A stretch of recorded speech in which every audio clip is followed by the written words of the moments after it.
Kita ini harus belajar ilmu. Syaratnya tiga. Satu, ilmu itu harus memenuhi asas koherensi. Yang kedua, ilmu itu harus memenuhi asas korespondensi. Yang ketiga, ilmu itu harus memenuhi asas pragmatis.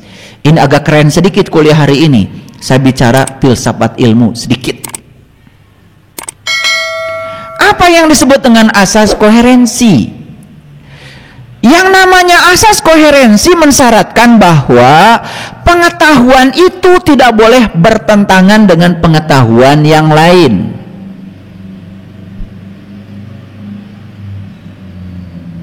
Yuk, lihat saya. Ada nggak yang bertentangan? Pengetahuan yang bertentangan dalam diri kita sekarang. Kita cek sekarang. Dulu kita diajarkan katanya Allah itu adanya di tempat yang tinggi, betul? Bahkan Allah itu adanya di langit ke-7. Langit ke-7 itu tempatnya tinggi tuh, jauh di sana. Apakah itu ilmu? Cek dulu. Tanya kitab suci. Begitu tanya kitab suci bilang, aku bersamamu, lebih dekat kepadamu daripada urat nadi lehermu. Bertentangan gak? Jadi tugas kita sekarang ini coba dicek semua paradigma dan keyakinan-keyakinan kita yang selama ini kita anut itu benar gak? Cocok gak? Dengan apa yang difirmankan dalam kitab suci. Dalam sebuah kuliah, saya tanya mahasiswa, siapa yang tahu Shirathul Mustaqim? Oh, mahasiswa cungkan tangan semuanya. Yang ini bicara ini, yang bicara ini, yang bicara ini. Semua bicaranya berdasarkan persepsinya. Padahal Shirathul Mustaqim itu kan bahasa Arab, bahasa Tuhan. Kalau ingin tahu bahasa Tuhan harusnya jangan menggunakan persepsimu, tanya Tuhan. Makanya tafsir Quran bil Quran. Begitu ditanya Quran, kata Quran Shirathul Mustaqim itu kata Quran Shirathal ladzina an'amta alaihim, jalannya orang yang diberi nikmat. Tidak ada satu mahasiswa pun yang saya tanya yang menjawab Shirathul Mustaqim itu jalannya orang yang diberi nikmat. Gak ada. Semua berdasarkan persepsinya. Dan berpersepsi urusan agama di kita dianggap biasa, lumrah. Padahal itu menyesatkan. Anehnya ketika saya tunjukkan ayatnya, malah yang benar dianggap sesat. Jadi udah kebalik-balik kehidupan itu. Apakah selesai sampai di situ? Belum. Shirathul Mustaqim itu jalannya orang yang beri nikmat. Kejar siapa yang diberi nikmat. Karena dalam kehidupan kita pun sudah salah kaprah. Makan sama jengkol, sambal, nasi pulen, belum peda, nikmat. Keheula. Itu? Punya rumah bagus, mewah, semuanya serba mahal. Elektroniknya luar biasa, branded semua. Furniturnya juga dari tempat yang mahal, harganya mahal-mahal. Nikmat punya rumah. Tar dulu. Karena di Quran jelas, nikmat itu adalah sesuatu yang diberikan pada para nabi, para siddiqin, para syuhada, para sholihin. Yang dapat nikmat itu cuma 4. Ada di situ orang kaya? Gak ada. Ada di situ orang yang kuat badannya? Gak ada. Ada atlet? Belum peda? Semur jengkol? Bubui petei? Jadi kata nikmat yang sering kalian pakai itu berbeda dengan kata nikmat yang ada di Quran. Cuman kita nggak pernah mikir menggunakan kata itu ya semau-maunya kita. Nggak ada waktu buat mikir. Padahal di Quran dikatakan, aku panjangkan umurmu hanya untuk berpikir. Cing mikir tuh,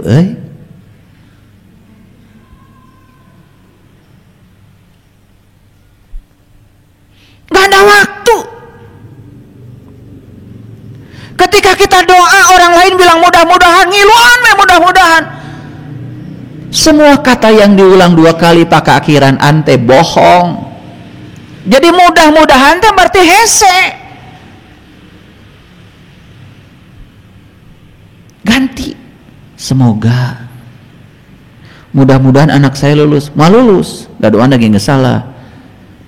Mudah-mudahan teh hese, sulit. Kan mobil-mobilan berarti bukan mobil nyaan. Malah bisa ditumpahkan. Hanya untuk mainan. Jadi mudah-mudahan tuh mainan. Harusnya semoga. Karena orang lain ngomong begitu, kita juga ngikut saja. Karena terbiasa kita ini ya menjadi fotokopi orang.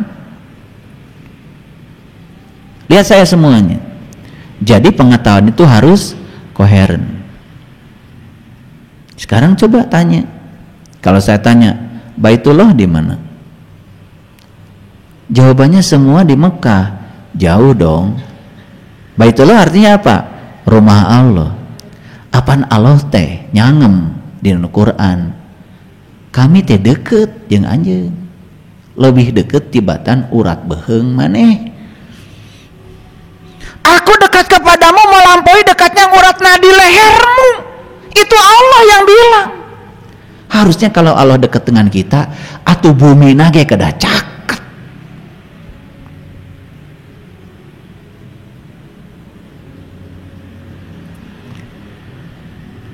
Sugan we mikir dikiekeun.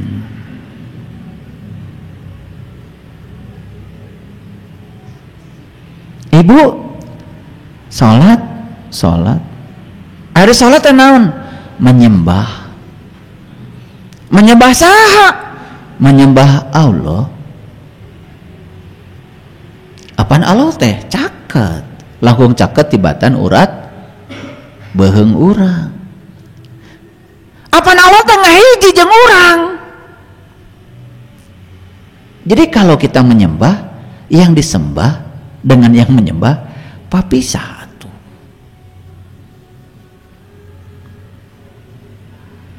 Nah ini nggak akan saya teruskan pikiran kesorangan. Berarti kan harus ada semacam revolusi pemahaman untuk mendudukan kembali semua hal yang selama ini tidak koheren menjadi koheren. Saya tanya setiap orang yang bertemu dengan saya, bahkan yang datang ke rumah mau belajar dengan saya, Bapak Ibu terang tahu nggak Sidratul Muntaha? Oh tahu. Apa Sidratul Muntaha? Itu katanya langit ke-7. Saya tanya lagi, Ibu Bapak tahu langit? Mulai mikir tuh. Itu cenaan warna biru. Nah, mulai pas lihat gunung dilihat dari jauh warnanya biru. Apa ditinggali ti deket mah henteu biru. Berarti biru bohong? Bohong, itu tipuan mata. Jadi biru itu sebetulnya hanya peristiwa pembiasan cahaya. Nah, kalau kita terus ke atas bakal ketemu langit. Kan kita sering naik pesawat. Terus pesawat naik ke atas terus sampai ketinggian 32.000 kaki. Tepenak jeung langit. Yang kita temukan cuman ruang kosong. Jadi selanjutnya yang mana langit? Langit mah caket. Di dia. Makanya ada perintah dalam Quran, kamu saksikan bintang di langit terdekatmu. Disuruh melihat bintang pun di langit terdekat, bukan di langit terjauh. Jadi Sidratul Muntaha di mana? Kekewe di langit ke-7. Bari jeung langit nage eueuh. Begitu dibongkar isinya Sidratul Muntaha, oh ternyata bahasa Arab Sidra itu artinya sadar, al-muntaha itu artinya puncak, penghujung. Sidratil muntaha itu puncak kesadaran. Padahal gampang. Angkat we ke rumah sakit. Tingali tadi ICU nunggaloler. Tanya ke keluargana, kunaon itu ibu? Stroke. Ari orang stroke sadar ente? Kan tidak sadar. Ada stroke di mana? Di bujur. Di mana stroke? Apaan stroke tadi di? Pembuluh darah pecah. Ke kamar mandi. Nih, mau mandi ku sabab hareudang gerah langsung brrrr ya. Mastaka heula kepala dulu yang disiram pakai air dingin. Darah tahu karena di bagian atas kepala itu dingin, gara-gara ada air dingin, maka darah berduyun-duyun naik ke atas karena ingin memanaskan kepala yang dingin. Apa yang terjadi? Karena sudah sepuh, umur di atas 60, 70, pembuluh darah di otak sudah menyempit, darah yang naik ke atas banyak, tidak kuat tuh paralonnya, pecah pembuluh darah gara-gara salah mandi. Begitu pecah, blak weh, jatuh. Karena kita awam, sepuh abdi gebis di kamar mandi kunaon ti soledat cenah, padahal pecah pembuluh darah. Begitu pecah pembuluh darah, apa yang terjadi? Sistem kelistrikan otak kacau, sistem kimiawi otak kacau, hilang kesadaran. Ibu bapak bade naros sakali deui, ari sadar di mana? Tunjukkeun sadar di mana? Di dia atau di dia? Nah, sidratul muntaha ujug-ujug di ditu. Kan ini tidak koheren. Nah, kalau saya rinci gak akan selesai 10 jam saya bicara begini. Terlalu banyak yang tidak koheren dalam kehidupan kita, yang kadang sudah diyakini oleh kita. Dacek batur ge gitu.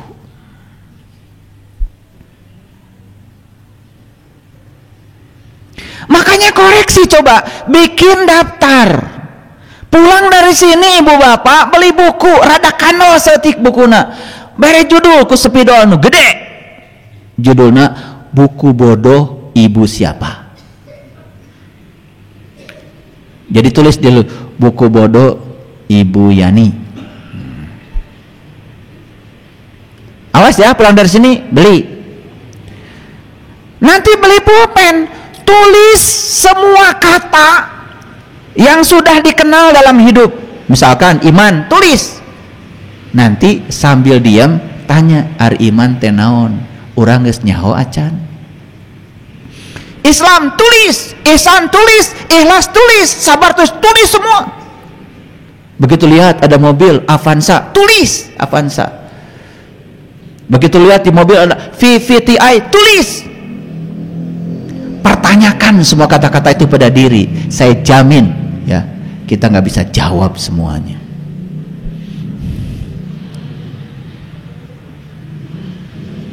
Saya jamin nggak bisa jawab semuanya. Karena yang disebut tahu selama ini oleh kita itu kita tidak tahu. Tulis, ningali panon poe, tulis panon poe. Nanti pertanyakan, apa matahari? Kenapa bersinar? Bagaimana matahari nggak habis-habis? Kok bersinar terus? Kenapa panas? Kenapa cahayanya penting? Kenapa cahaya mengandung energi? Kenapa proses fotosintesa perlu matahari? Terus tanya, hiji we urusan panon poe. Mal bisa jawab. Begitu ningali cai di gelas, cai, tulis cai. Apa itu air? Kenapa molekulnya H2O? Bagaimana pusat muatan positif dan negatifnya? Berapa banyak dalam H2 elektron? Berapa banyak proton? Di mana inti atomnya? Kenapa air pelarut yang sangat bagus? Kenapa hidup harus ada air? Itu cara saya belajar. Jadi saya belajar itu bukan dari buku kata orang, dari buku bodoh. Makanya dari kecil saya udah punya buku bodoh. Semua saya pertanyakan. Quran, apa Quran? Saya pertanyakan. Oh, Quran dari kata qara'a, yaqra'u Qur'anan. Oh, Quran itu bacaan. Oh, kalau Quran itu bacaan, berarti saya harus bisa baca. Apa artinya membaca? Terus dipertanyakan. Apakah membaca seperti yang kita selama ini pahami? Babi, bu, ta, itu. Eta maca lain. Ternyata membaca itu adalah menyimak. Menyimak itu adalah mentransformasi tulisan menjadi pemahaman. Apakah ketika kita melihat tulisan jadi pemahaman? Apakah kita semua sudah membaca? Tulis di buku bodoh. Belum lagi nanti pertanyakan semua hal yang selama ini kita yakini. Akhirat, tulis di buku bodoh. Naon akhirat teh? Dari bahasa apa akhirat? Apakah betul gambaran tentang akhirat seperti yang digambarkan banyak orang? Apakah betul nanti di surga itu, di akhirat ada surga? Apakah di surga itu betul ada bidadari? Kersaha? Tanya semuanya.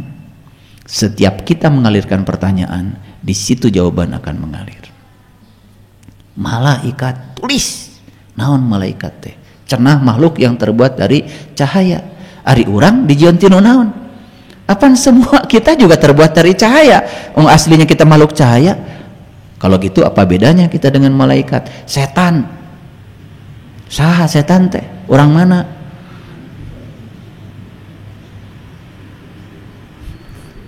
Pernah nggak gitu belajar?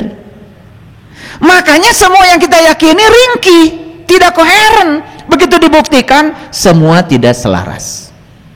Baru satu. Dua, pengetahuan itu harus sesuai dengan faktanya. Dan harus bisa dibuktikan.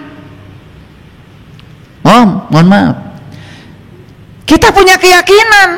Apakah keyakinan kita sesuai dengan faktanya? Apakah keyakinan bisa dibuktikan? Kalau tidak bisa dibuktikan, tidak termasuk kelompok pengetahuan.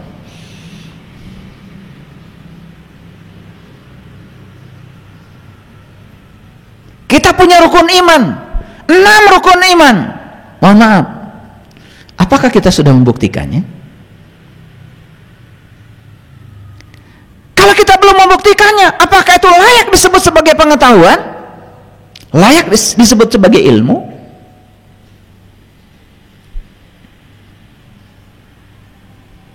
Makanya jangan asal ngomong. Apa yang kita bicarakan itu harus dipertanggungjawabkan. Yuk, saya kasih contoh. Setiap hari kalian baca Bismillahirrahmanirrahim. Iya kan? Mau masak Bismillahirrahmanirrahim.